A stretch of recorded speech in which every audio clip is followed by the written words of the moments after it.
Watch this video to hear one of the saddest, most shocking cases of medical misdiagnosis that I've ever heard in my career. This case just makes me really sad to be part of a messed up medical system, but also gives me a sense of pride for being able to guide people through one of the hardest times of their life. I'm Dr. K. I'm a board-certified neuro-ophthalmologist, which means I specialize in brain tumors that affect your eyes and your vision. So I'm at home eating dinner, enjoying my dinner one night, when a local optometrist texts me about a patient saying, hey, I have this patient that's lost half her vision on one side. I'm not sure why. I think she may have had a stroke, but can you get her in to see you as soon as possible? So of course, I'm finishing up my dinner and I text back, no problem, I'll get her in tomorrow. So the next day, patient shows up, she's with her daughter, and I'm like, hey, I'm Dr. K, tell me what's going on, what happened? This is where the story starts to get very odd. So first of all, the patient doesn't speak English, she's from another country, and she's with her daughter who has to translate. So I go to the daughter, okay, when did your mom notice the vision loss? And the daughter's like, she never said anything about vision loss. And I'm like, okay, but she's lost half her vision, so surely she must have said it at some point. And the daughter's like, honestly, doc, she didn't know or realize anything until the doctor told her and then referred her to you. And I'm like, wow, that is strange. Any other symptoms besides the vision, like weakness on one side, numbness, tingling, anything like that, paralysis? And the daughter's like, no, but she has had a cough for a while. And I'm like, okay, we don't care about the cough, but I'm talking about signs of a stroke, numbness, weakness, paralysis one side, loss of speech, anything like that. And the daughter's like, no, but doc, she's had this cough for 9 months.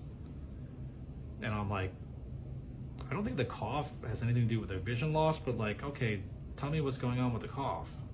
And the daughter's like, she's had this cough, I keep taking her back to the doctor, but they haven't done anything, they just keep saying it's allergies.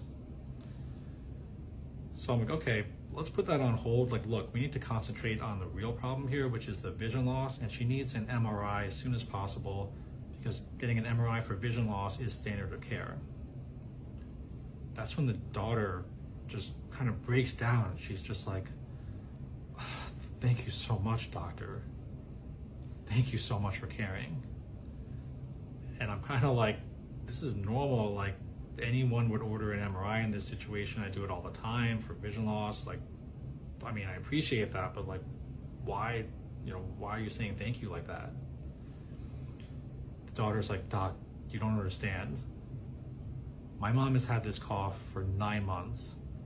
I've taken her back to the doctor again and again. They keep saying it's allergies. They keep giving her cough medicine. But finally, I just knew in my gut that something was wrong. I took her back to the doctor and I pleaded with him to please order some more testing. And I'm like, wow, that's crazy. Okay, what test did they finally order?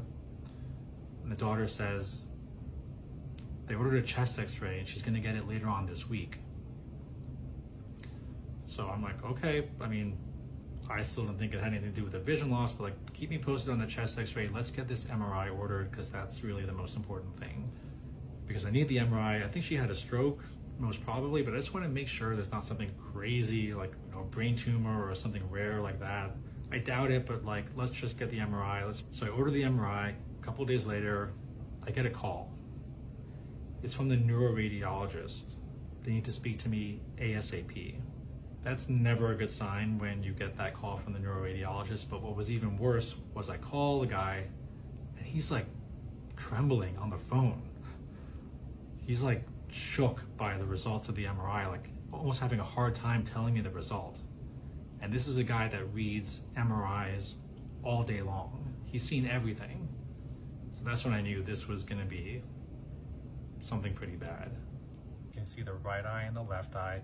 And over here you see all this white area, which is all edema and a very large, gigantic tumor, which is sitting right there in the brain. It's occupying space and pushing the whole brain over to the left side. You can see this massive tumor here with a lot of edema, pushing the entire brain, squishing everything over to the other side, causing huge mass effect. So I call the daughter And I'm like, look, I have some bad news for you.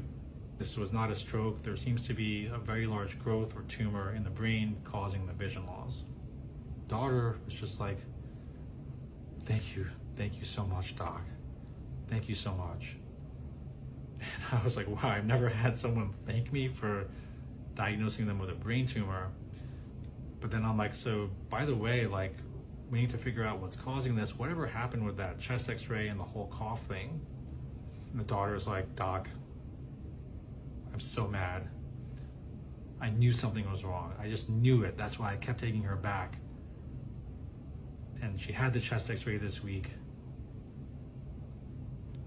It showed that she has lung cancer in her lungs, and that's what was causing the cough all this time. And that's when I'm like, fuck.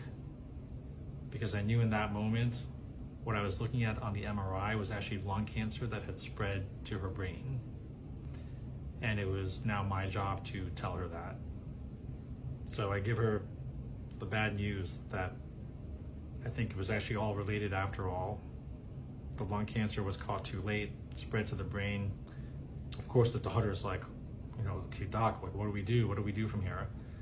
And I go into full-on doctor mode, of course. I'm like, look, she needs to see a neurosurgeon. She needs to possibly have surgery, have as much of it removed as possible. She's gonna need some steroids to reduce the swelling, probably radiation, chemotherapy. I mean, we need to just get her into the ER as soon as possible and do everything we can for her.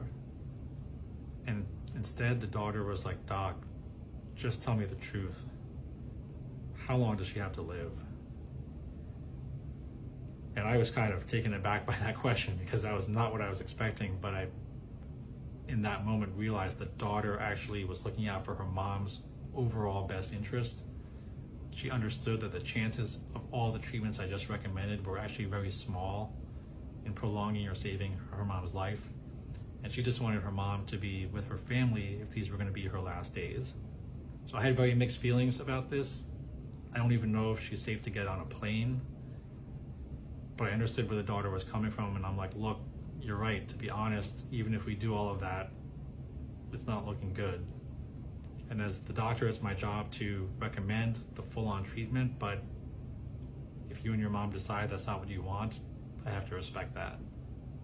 And that's what they did. They chose to go home and be with their family.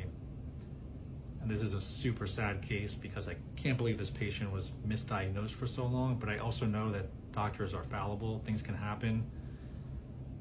And if you ever sense that something's wrong like this, if you have that gut feeling that something else is going on, always get a second opinion. Always try and find another doctor. Always try and find the solution.